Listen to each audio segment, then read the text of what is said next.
గౌరవనీయులైన ప్రజాపాలన ప్రభుత్వాన్ని రేవంత్ రెడ్డి గారి ఆధ్వర్యంలో జరుగుతున్న రైతు సంక్షేమ కార్యక్రమాల గురించిన ఒక లఘు చిత్రం డాక్యుమెంటరీ. ఇప్పుడు రైతులతో మామూలు సీఎం మాట్లాడతారు. రైతు ముందుగా నేలకొండపల్లి రైతు వేదిక మంకేట రామకృష్ణ నేలకొండపల్లి రైతు వేదిక.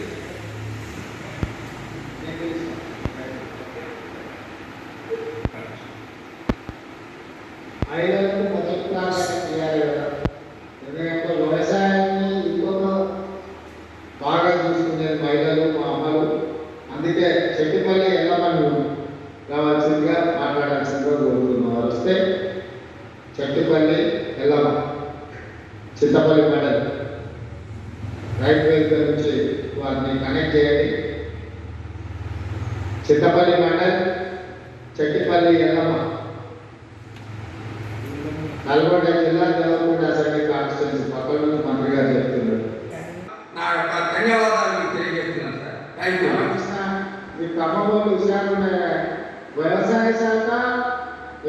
శాఖ మీరే తీసుకుపోయారు, రెవెన్యూ శాఖ మీరే తీసుకుపోయారు, ఆర్థిక శాఖ మీరే తీసుకుపోయారు. మీరున్నాయి మొత్తం ఖమ్మం జిల్లాకే ఇచ్చినాం. పంటలు కూడా బాగా పండింది. మంచిగా రైతులను మంచిగా చూసుకోండి. సరేనా సార్? సరే సార్. అందరికీ నా నమస్కారాలు తెలియజేస్తున్నాను సార్. మేము మాట్లాడే విషయం ఏంటంటే, రాష్ట్ర వ్యవసాయ శాఖ మంత్రి గారు ప్రవేశపెట్టినటువంటి రైతు నేస్తం అనే కార్యక్రమంలో మొదటి నుంచి 57 ఎపిసోడ్స్ అయిపోయి ఈరోజు 55వ ఎపిసోడ్ కూడా అబ్సెంట్ కాకుండా ఇక్కడికి వచ్చి నేను ఈ వ్యవసాయ విజ్ఞానాన్ని వింటున్నాను సార్. దీంతో మన వ్యవసాయ శాస్త్రవేత్తలే కాకుండా మరి దీని అనుబంధ శాస్త్రవేత్తలు మరియు ఇంకా అనేక రంగాల అభ్యుదయ రైతులు కూడా వారి చేత కూడా చెప్పించారు. స్టేట్ ఉన్న పెద్ద మనుషులకు అందరు పెద్ద మనుషులకు ధన్యవాదాలు. నా తోటి రైతులకు, నా సాటి రైతులకు వచ్చిన వాళ్ళందరికీ, ఆఫీసర్లకు అందరికీ నేను ధన్యవాదాలు చెప్తున్నాను. ఎవరు తప్పుంటే క్షమించాలి. అయ్యా నేను నాకు 3 ఎకరాల భూమి ఉన్నది, ఎక్కువ లేదు. నేను చౌదరపల్లి కాకినాడ మండలం రంగారెడ్డి జిల్లా. నేను ఎస్సీ పార్టీలో నేను. అయితే ఇప్పుడు నేను నాకు 3 ఎకరాల పొలం ఉన్నది. 3 ఎకరాల పొలంలో 1 ఎకరా గార్డెన్ ఉంది, కడిగ పందిరి ఉన్నది. ఆ కడిగ పందిరిలో 3 రకాల 4 రకాల కూరగాయలు కాకర తీర పైపోతుంది. కింద టమాటాలు ఉంటాయి, మిర్చి, అది 3-4 పంటలు పండిస్తారు 1 ఎకరాల. అదే తర్వాత తగ్గిన భూమిలో ఇప్పుడు మాకు ఇంకోటి శాసనమండలి సభ్యులు, శాసనసభ్యులు, ప్రభుత్వ ప్రధాన కార్యదర్శి గారు, వివిధ శాఖలకు సంబంధించిన ఉన్నతాధికారులు, agriculture university vice chancellor Palas Ramaiah garu, వ్యవసాయ శాఖ కమిషన్ చైర్పర్సన్ కోదండ రెడ్డి గారు, అదేవిధంగా ప్లానింగ్ కమిషన్ వైస్ చైర్మన్ పెద్దలు, ఈ అగ్రికల్చర్ యూనివర్సిటీ పూర్వపు విద్యార్థి డాక్టర్ జి చిన్నారెడ్డి గారు,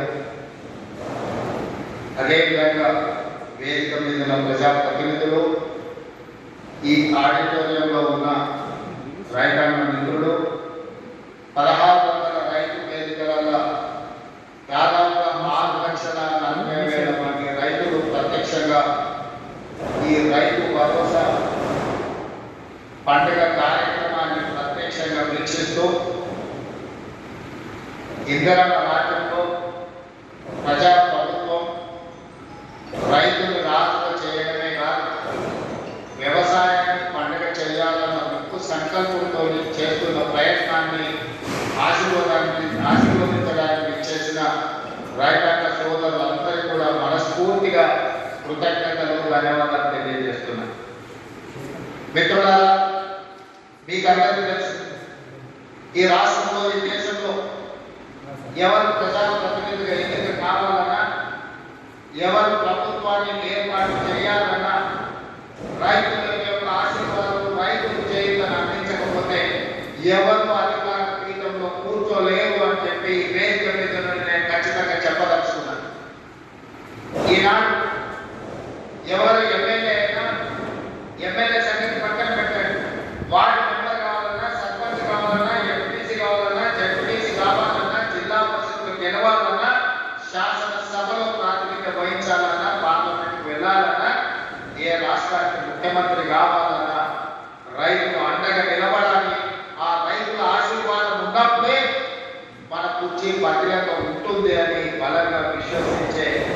సోదరులు ఈ రోజు ఈ వేదిక మీద నుంచి రైతులకు ఉద్దేశించి మాట్లాడుతున్నారు.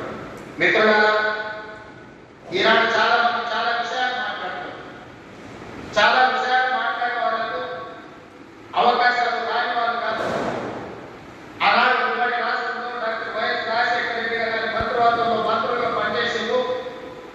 ఆ తర్వాత తెలంగాణ రాష్ట్రంలో 10 సంవత్సరాలు ప్రభుత్వాన్ని నడిపిన వాళ్ళే ఇవాళ 18 నెలలు తిరగకుంటే ఈ ప్రభుత్వాన్ని నిందిస్తూ దూషిస్తూ వీధి నాటకాలతో బయటపడి ఇవాళ తెలంగాణ రాష్ట్ర రైతాంగాన్ని నేను ఈ వేదిక నుంచి విజ్ఞప్తి చేస్తూ తెలంగాణలో ప్రజాప్రభుత్వం ఇందిరమ్మ రాష్ట్రం ఏర్పడిన తర్వాత గతంలో రైతు రుణమాఫీ గురించి మీకు తెలుసు.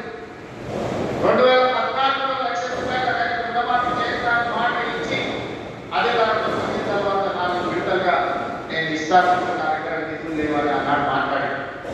4 విడతలుగా అసలు కంటే నెత్తి కలిసి మోకడే నెత్తి మీద అప్పు చేతిలో చిక్కువచ్చే పరిస్థితి రైతులకు ఏర్పడ్డది అన్నాడు. తిరిగి 2018లో మళ్ళీ అదే వాగ్దానం ఇచ్చింది. 1 లక్ష రూపాయల రైతు రుణమాఫీ చేస్తాం.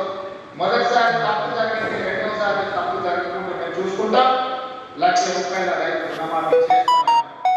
5 సంవత్సరాల తర్వాత వెనక్కి తిరిగి చూస్తే 11,500 రూపాయల రైతు రుణమాఫీ చేస్తే 8,500 కోట్ల రూపాయలు విత్తికే జరిపోయినాయి.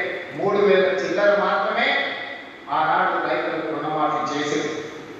2 విడతలుగా మొత్తం లెక్క కడితే 10 సంవత్సరాలు 2 విడతలు ఆనాటి ప్రభుత్వం రైతులకు సరాసరిగా అందించింది 16,17,000. వచ్చిన తర్వాత ఎన్నో ఇబ్బందులు ఉన్నా 10 సంవత్సరాల ఆనాడు వాళ్ళు చేసిన విధ్వంసం 100 సంవత్సరాల రైతులు కొనుక్కోలేని పరిస్థితికి తెలంగాణ రాష్ట్రాన్ని నెట్టేసింది.